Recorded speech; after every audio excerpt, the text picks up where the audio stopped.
Hello guys! Welcome back to my channel, Grow with Lynn. Ayan, meron naman akong bagong parcel. Plants ulit galing kay Ma'am Neda from Benguet pa rin. So, open na natin. Mabilis yung dumarating talaga yung mga plants ngayon guys. From na GNT yung courier kasi nga maganda din naman yung panahon dito sa amin. Pero di ba bumabagyo sa may sa may Luzon area? Dito sa amin kasi maganda yung panahon. First time ko itong umorder kay Ma'am Neda. Kasi dati, kapag nagtatanong ako kung nag-ship ba sila through GNT, hindi daw sila nag-ship.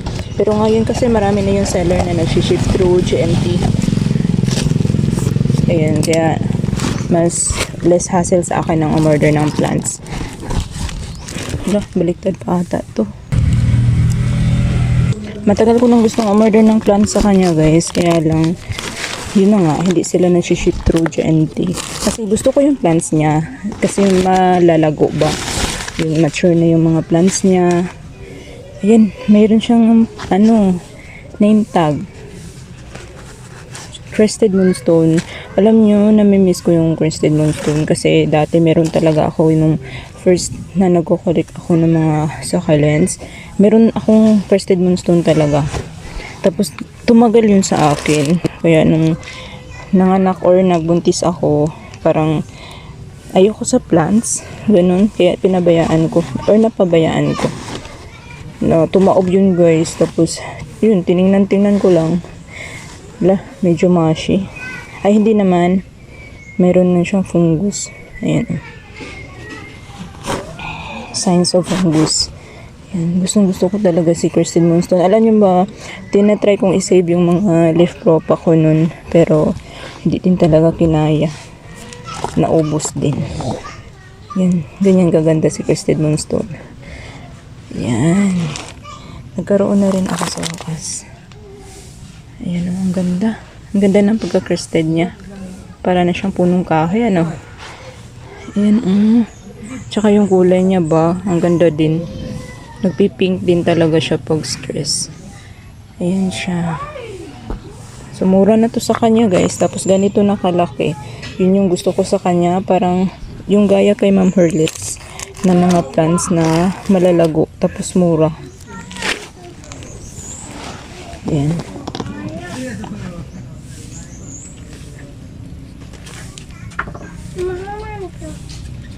Isa.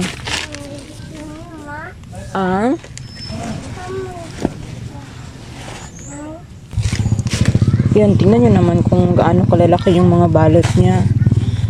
Hindi talaga lugi sa price kapag ganyan ka mature na yung mga plants na darating sa'yo. Ayan. Yan. Si variegated suyon. Medyo ganyan yung dahon niya. Ewan ko ba, stress ba yan or sakit. Pero tingin ko hindi naman yan sakit. Ayan. Ito yung maganda yung var. Ayan. Nabuhay ko naman yung suyon dito na iba. Ipakita ko sa inyo. Ito yung galing kay Mama May. Ayan. Buhay naman siya. Buhay. Hindi pa naman namamaalam. Tapos meron pa akong isa. Buhay pa rin naman. Ayan. Ito yun. Kay Ma'am Neda. Ayan, na-top cut na niya to. Diba? 3 heads. Ganda. Next tayo. Daming, pwede kong ma-leaf propa. Ang bilis i-leaf propa ni Crested Moonstone. Ito din, malaki. Malaki yung balot. Ay, si Peach Candy.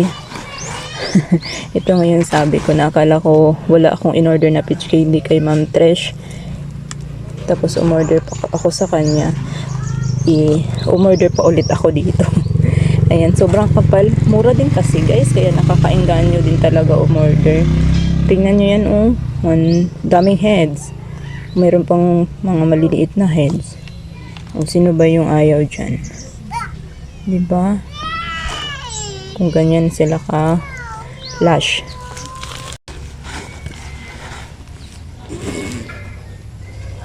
Parang nga lang meron siyang mga fungus. Ito. Ayan.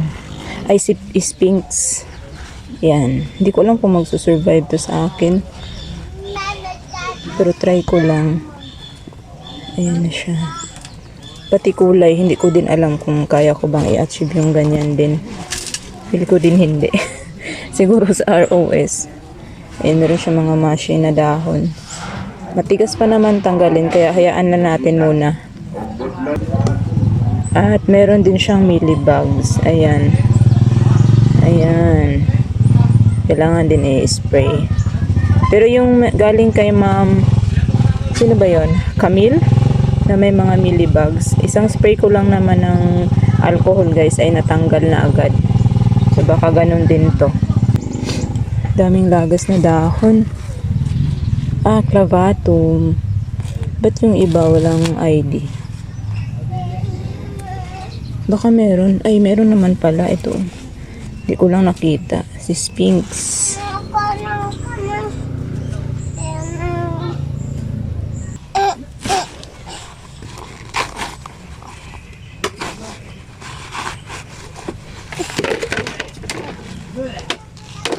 And hindi siya masyadong malaki or malago. Pero okay na rin naman. Yan, oh. Makapal na rin naman yung isang order niya. Isang order. Ayan. Marami na akong clavatum. So, tama na to. Kaya ko na siguro tong palaguin. Or padamihin. Ayan. Hindi naman to price sa kanya. Mura lang talaga guys. Yung mga succulents ni ma'am. Ito. Tuli Monroe. Ayan. At saka good thing na may mga names siya. Hindi na tayo manghuhula. Yan, twin head. Ito ang ganda. Ito ata yung medyo pricey dito sa order ko na to. Ayan. Hiwalay pala yung ano niya. Roots. Ayan. Hiwalay or naputo lang. Ayan. Ang ganda ng kulay niya. Diba?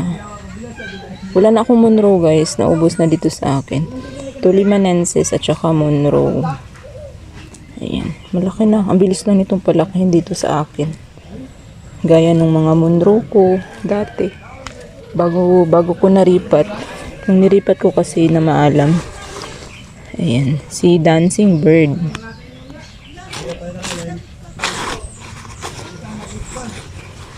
Tingnan natin ano itsura nito kasi parang nakalimutan. Ay, ayan. Ay, oo. Kasi parang mayroon siyang silver. Hindi ko alam kung ganyan ba talaga siya. Hindi masyado nakikita sa camera ko, guys. Darken natin.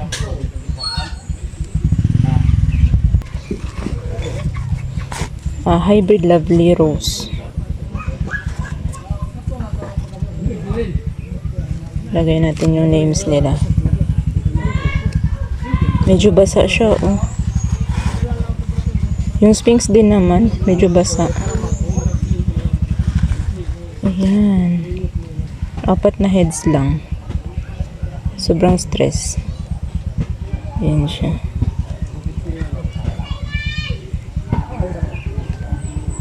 Ito kaya ko itong buhayin dito. May mga fungus talaga siya, guys.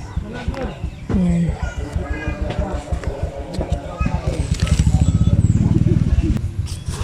Ito, Bainesi. Yan, try kong buhayin siya dito. Nakailang Bainesi na rin ako at hindi na susurvive. Pero, yung silver Bainesi ko, yung tumagal. As in, nandyan pa siya hanggang ngayon. Yan, kailangan ko nga yung ipropagate. Yan, ang laki ng rosette. Grabe, ang laki ng rosette niya, guys. Yan, isang baby. Yan. Free. Oh, may free ako, oh.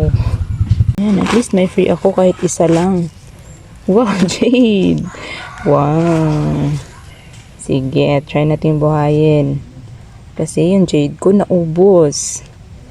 Hindi ko nadiligan. Yan, ang ganda ng kulay talaga ng mga Jade sa Benguet, guys. Pero green lang to dito sa akin. Ayan. So, yan lang. Yun lang yung mga nabili ko. Oo. Wala na. Puro newspaper na sa ilalim. So, yun lang. Yan. Yan, ito na sila. Buti na lang talaga guys, yung mga succulents ko, nahabol ko ng tanim. Hindi gaya dati na inaabot ako ng tagda 2 linggo, hindi ko pa natanim. Ang technique doon, para mas mabilis mo silang may tanim, ay mag-prepare ka na ng soil mix na marami at nang magtanim ka na lang ng magtanim. Yun. So, di ba mga busy tayo. Kapag may time, tanim agad. So, that was it for today's video, guys. Thank you all, guys, for watching. See you on the next one and keep growing. Ito talaga. Alagaan ko to talaga. Para tumagal at padamihin.